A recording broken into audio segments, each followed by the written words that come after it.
Hello beautiful ladies, আশা করি তোমরা সকলে ভালো আছো। আর এই শীতে তো সবাই নিশ্চয়ই নাজেহাল।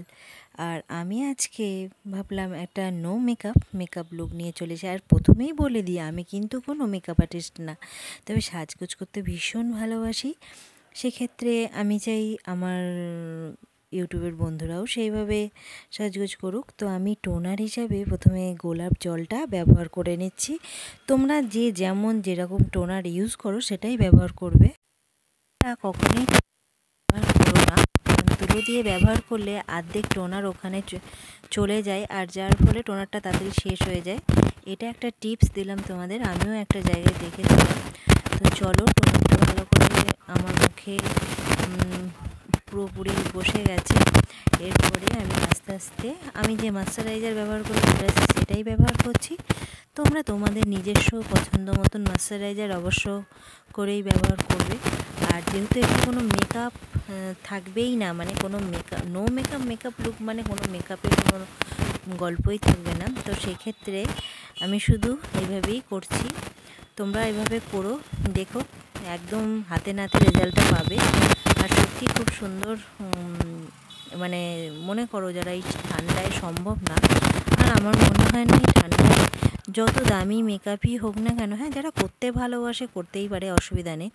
অ্যান্ড মেকআপটা না ইউজ করাই ভালো স্কিনের জন্যে। স্কিনটাকেও তো ঠিক রাখার দরকার আমাদের।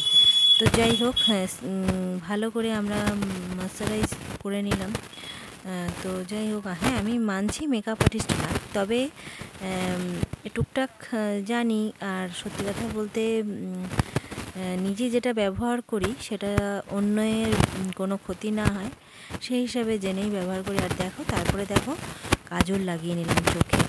আর তোমরা পারলে কাজল করো যে যেরকম পছন্দ করো, আমি যেহেতু কাজলটা পছন্দ করি। আর এই যে এইটা দিয়ে এই নো মেকআপ লুকটা ফিনিশ হবে। তো এটা একটা কালারিং। তো দেখো ঠোঁটে আমি দিয়ে দিলাম, ঠোঁটেটা দেওয়ার পরে এটা একটা পিঙ্ক কালার এসেছে, বুঝতে পারছো নিশ্চয়ই।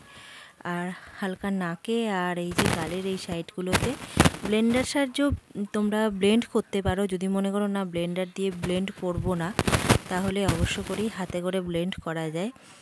আর দেখো একটা পিঙ্কিশ ভাব হালকা হালকা এসছে। আর একটা নো মেকআপ লুকের মানটা ভাব, মানে মেকআপ নেই তো মনে হচ্ছে এটা মেকআপ করেছি এরকম একটা ভাব আসছে, বুঝতেই পারছো সেটা। তো অবশ্য করে এটা ট্রাই করতে পারো। আর তারপরে একটু ভেজলিন নিয়ে আমি চোখের এই ওপরের সাইড করে দিয়ে দিচ্ছি। আর এটা অবশ্য করেই রাতের দিকেই ব্যবহার করো, কারণ এটা দিনের বেলায় করলে পারে স্কিন পুরো কালো করে দেবে। অবশ্য করে এটা রাতে কোথাও গেলে বা ঘরে যদি মনে করো নিজেকে ফিটফাট করে রাখতে চাও, সেক্ষেত্রে ব্যবহার করতে পারো, কিন্তু কখনোই। আর অবশ্য করেই তোমরা নিশ্চয়ই জানো যে ভেসলিন চোখের পাতায় দিলে চোখের পাতা খুব শীঘ্রই বাড়ে, মানে যাদের চোখের পাতা ছোটো ছোটো থাকে বা অনেক উপকারী ভেসলিন, তো কোনো কিছু খারাপ হয় না, তোমরা তো জানোই সেটা। তো যাই হোক, আমার মোটামুটি লুকটা কমপ্লিট হয়ে গেল। যদি ভালো লাগে অবশ্যই একটা লাইক করে দিও, শেয়ার করে দিও, সাবস্ক্রাইব করে দিও চ্যানেলটাকে। আর ভালো লাগলে পাশে থেকো। আর আমার ব্লগ তো সামনে কালকেই আসছে, আর আজকে ভাবলাম রোজ তো ব্লগ দিই, আমি তো মাঝে মাঝে এরকম ভিডিও করি। তো টাটা, ভালো থেকো, সুস্থ থেকো, আনন্দ থেকো। আজকের মতো আসি তাহলে।